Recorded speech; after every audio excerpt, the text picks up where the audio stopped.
Ano nga ba ang pakiramdam, no? Kapag ikaw ay isa sa nagrereklamo o ikaw ay isa doon sa mga tiyuhin nung nategi.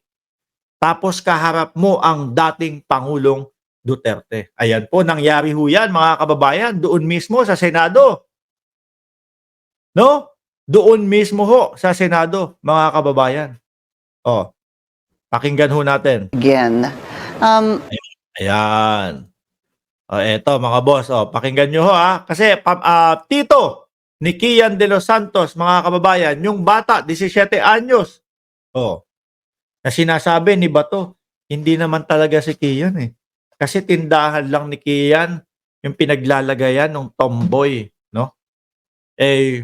Wala. Kumbaga shit happen. Ika nga ni Bato de la Rosa. Pakinggan ho natin to mga bossing. Let's talk about the hearing again. Siguro, Father Flavi and Randy, what was it like to be in the same room with the former president? Si Father Flavi, mga bossing, siya po, no? Bigyan ko kayo ng kapirasong background.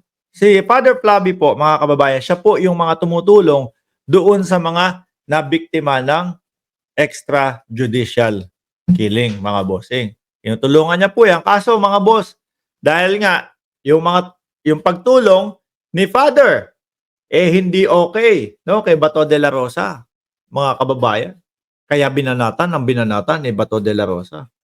Inilihis ni Bato de la Rosa yung usapan. Biglang yung sinauna pang panahon, no, na paggamit. Inamin naman po nung pare na bago pa lang mapasok sa seminaryo, bata pa lang siya, nakatikim siya. Dumana siya doon sa mga panahon gano'n. Kaya lang, doon pumunto o doon inukol ni Bato de la Rosa yung oras. Imbis na sana, Father, bakit ka ba tumutulong sa mga ganito? O ano yung mga plano ninyo para sa kanila? Doon Pero, mas pumoko si Bato de la Rosa, di ba gumagamit ka dati, Father? Dati kang nagdudurog din, ganito, ganyan.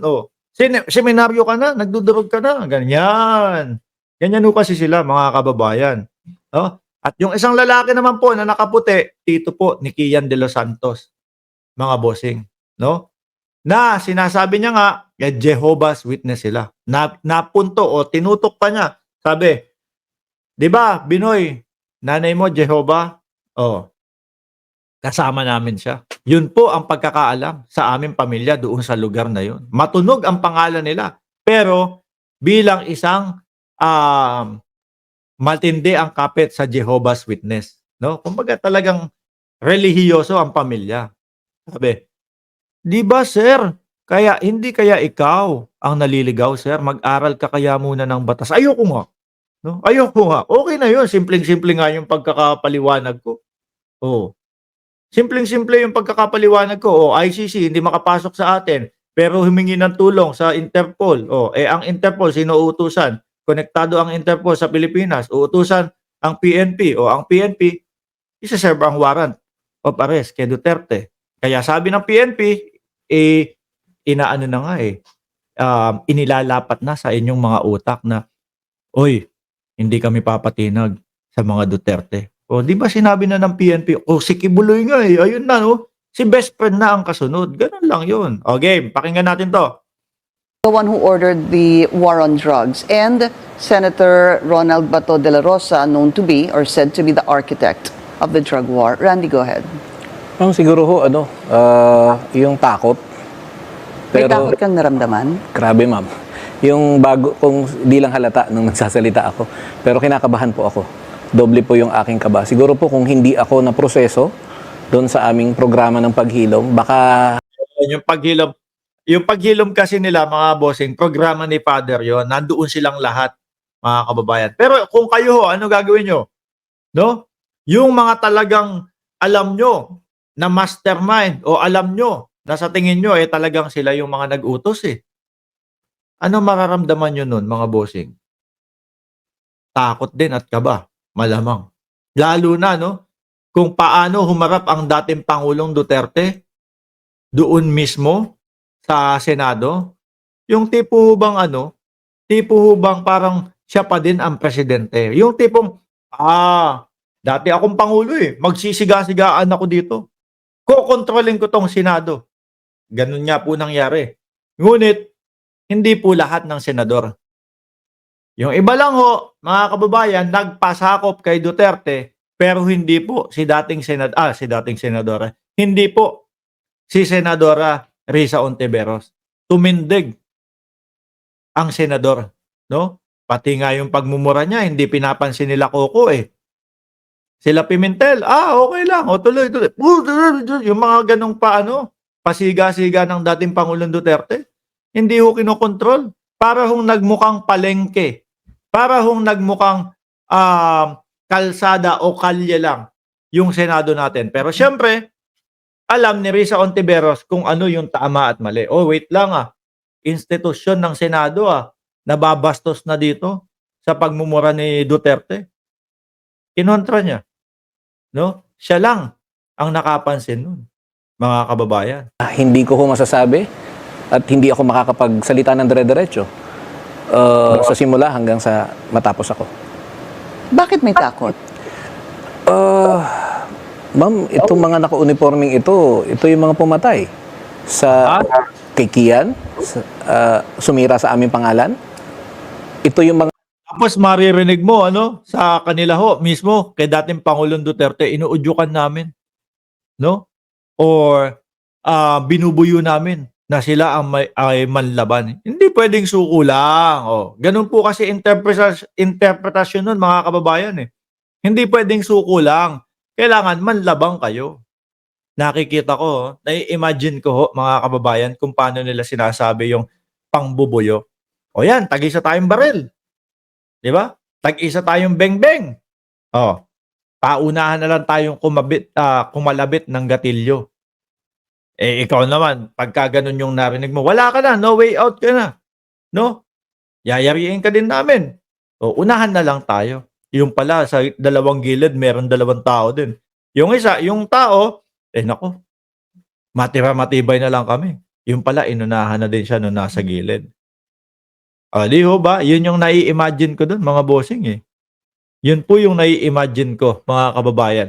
Kaya kung makaharap mo yung mga ganitong tao, nako, talaga naman may kaba. No? Baka, nako, namukaan na ako nito Nako, nakita na yung pagkatao ko nito Baka sa mga susunod na araw merong nasa labas ng bahay namin, may mga nagmamatsyag, may pasilip-silip doon sa bahay namin. Baka ganun na yung iniisip nila, tumatakbo sa utak nila, no? naka-uniforme po base sa mga kwento ng mga nanay namin sa programa ng paghilom na pumasok sa kanilang mga bahay, sinipa ang kanilang mga pintuan, pinalabas sila, tinutukan sila ng barel bago na pinatay yung kanilang mga mahal sa buhay. So, ayan, okay yan, no? Di ba? Mga DDS, alam ko naman nandiyan kayo eh. Di ba? Mga DDS, alam ko naman nandiyan kayo. Gustong-gusto nyo yun, di ba? Sabihin nyo na, oo, gusto namin yung mga ganong style. Yung sisipain yung bahay namin, no? Papasukin yung bahay namin, tapos pagbibintangan kami na gumagamit o kami yung mga runner o nagtutulak kami. Gustong-gusto niyo 'yan, 'di ba? Pero yung mga ano tawag dito? Yung karapatan na patunayan niyo muna. Ayaw niyo nun. Di ba mga DDS, tama ako. Lalo na kapag nagmumura ang dating Pangulo. Pagka nag-PI na yan, alam ko nagpapalakpakan na kayo. Di ba? Pag nag-PI na yan, pagka yung kung ano na yung mga pinagsasabi na masakit sa tenga ng isang disenteng tao, palakpakan na ho ang mga DDS dyan. Sasabayan pa ho niyan mga kababayan ng Duterte! Duterte! Di ba? Ganon? Ayaw nga niya. Droga, mahirap ba yung intindihin? Ayaw din namin ng droga, pero ayaw namin kung paano nila ipinatupad yung batas na yun.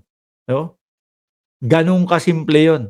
Hindi kailangan tumegi, hindi kailangan na sumusuko na. Yun na lang ay papasagot ko sa inyo. Sumusuko na yung tao, pipilitin mo pa na manlaban. Makatao ba yun? Pwede mo namang bitbitin na yun sa presinto. Eto, sumuko na. No? Ikulong na yan.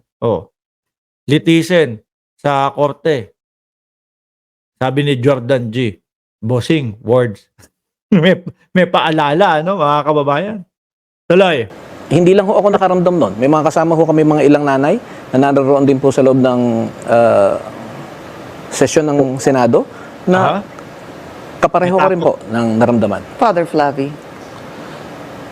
Anger. I was very angry. Angry at the situation, angry seeing how it's turning out. Bias po kasi talaga, mga kababayan. Kumbaga parang naging ano no? Parang naging press conference ng dating Pangulo sa loob ng Senado. Ganun po ang nangyari. Puro Duterte, puro siya yung nagsasalita. Ngunit, yung pagbibigay nila, no, ng maraming oras at maraming time para magsalita ang dating Pangulong Duterte, yun din po, mga kababayan, ang nagpalubog kay dating Pangulong Duterte. Yun din po, no, ang naglubog sa kanya sa Kumunoy, mga kababayan. Idiniin niya na ng husto yung kanyang sarili. Di ba? Idiniin niya na ng husto ang kanyang sarili. Dahil umaasa, kakasuhan nila ako sa Pilipinas. At pag kinasuhan nila ako, iisipin ng ICC, gumagana yung justice system, ganito, may kaso na naman sa Pilipinas, okay na yun, hindi na tayo papasok dun. No? At pagkatapos, ang mangyayari na mga bossing, pag nahatulan na, okay, sige, kailangan makulong. Pwede ba kaming humingi ng pardon? Pwede ba kaming humingi ng house arrest na lang kaysa nandito sa kulungan? Dahil sa katandaan mga bossing, ayun, pagbibigyan. Di ho ba, mga kababayan? Kaya uulitin ko yung sinabi ni Nery Colmenares, no, isang lawyer Sabi niya, hihinto, baka biglang huminto na sa investigasyon ng ICC. Bakit? Yung mga sinabi pa lang ng dating Pangulong Duterte, sapat na ebidensya na sa kanilang lahat. Ayan, mga kababayan.